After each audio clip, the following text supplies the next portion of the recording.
गुजरात, एक ऐसी जमीन जो अपनी शान और तरक्की दोनों की कहानी एक साथ कहती है। तो आज चलिए समझते हैं कि आखिर क्या चीज़ है जो इसे इतना इतना खास बनाती है। तो सवाल ये उठता है कि किसी भी जगह को शानदार और तरक्की पसंद मतलब प्रोग्रेसिव, ये दोनों चीजें एक साथ क्या बनाती हैं। देखिए, ये सिर्फ बड़ी बड़ी बिल्डिंग्स या नई नई इंडस्ट्रीज की बात नहीं है। आज हम गुजरात के उदाहरण से ही इस सवाल की गहराई में जाएंगे।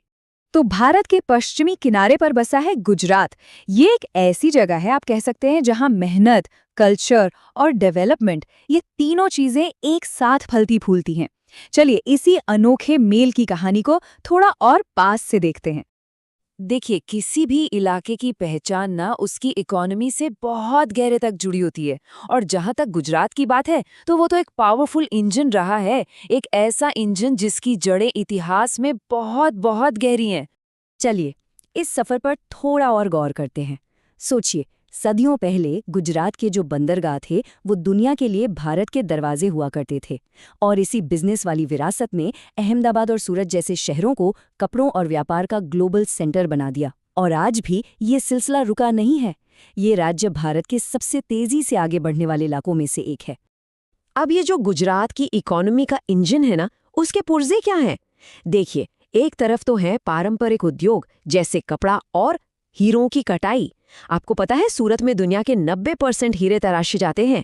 और दूसरी तरफ है एकदम मॉडर्न बंदरगाह और इंडस्ट्रीज जो देश के विकास को रफ्तार दे रहे हैं। ये सब मिलकर ही तो गुजरात की आर्थिक तरक्की की कहानी लिखते हैं। लेकिन रुकिए, गुजरात की कहानी सिर्फ इन आंकड़ों या फैक्ट्रियों की नहीं है। नहीं, इसकी जो असली आत्मा है ना, वो तो यहाँ के जिंदादिल कल्चर में बसती है, जो लोगों की जिंदगी में रंग और खुशियां घोल देती है। हवा, संगीत, हंसी और खुशी से भर जाती थी। ये एक लाइन, बस ये एक लाइन ही गुजरात के त्योहारों, खासकर नवरात्रि के जादू को समझाने के लिए काफी है। ये सिर्फ एक फेस्टिवल नहीं है, ये एक ऐसा एहसास है जो पूरे समाज को एक धागे में पिरो देता है। और ये जश्न होता कैसे है, जरा सोचिए। चमकीले रंग बिरंगे कपड़े, गरबा और डांडिया रास की वो थिरकन जिस पर पैर खुद ब खुद उठने लगते हैं। नवरात्रि का हर एक पल मिलकर जश्न मनाने और एकता का ऐसा त्योहार है जिसकी एनर्जी बस महसूस की जा सकती है। तो हमने इकोनॉमी की बात की, कल्चर की बात की, लेकिन इनके अलावा भी गुजरात की पहचान उन महान लोगों, उन ऐतिहासिक जगहों और उन अनोखे नज़ारों से बनती है जो इस जमीन का गौरव हैं। महात्मा गांधी और सरदार वल्लभ भाई पटेल, ये सिर्फ दो नाम नहीं हैं, ये भारत की आज़ादी और उसकी एकता की पहचान है। इसी मिट्टी से निकले इन दो महापुरुषों की जो विरासत है, वो आज भी सिर्फ गुजरात के लिए ही नहीं बल्कि पूरे देश के लिए एक प्रेरणा है। और अगर आज के दौर की बात करें तो सरदार पटेल को समर्पित स्टैच्यू ऑफ यूनिटी गुजरात के बड़े इरादों का प्रतीक बन गया है। यह सिर्फ दुनिया की सबसे ऊंची मूर्ति नहीं है, नहीं, ये एकता और मजबूत इरादे की एक बहुत बड़ी निशानी है। और फिर आती है बात गुजरात की कुदरती खूबसूरती की। एक तरफ है गिर के जंगल जहां एशियाई शेरों की पूरी दुनिया बसती है, पूरी दुनिया में बस यही। तो दूसरी तरफ है कच्छ का सफेद रेगिस्तान जो नमक से बना है और चांदनी रात में बस चमक उठता है। ये नज़ारे सच में बेमिसाल हैं।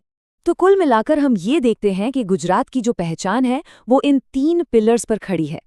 एक मजबूत इकोनॉमी, एक जिंदा दिल कल्चर और एक गौरवशाली विरासत। और ये तीनों अलग अलग नहीं हैं, बिल्कुल नहीं, ये एक दूसरे को ताकत देते हैं और सब मिलकर गुजरात की वो अनोखी कहानी बनाते हैं जिसे हम आज जानते हैं।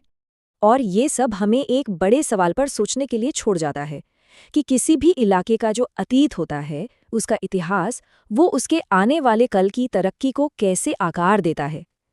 ये जो विरासत और विकास के बीच का रिश्ता है ना, यही किसी भी जगह की कहानी को असल मायने में परिभाषित करता है।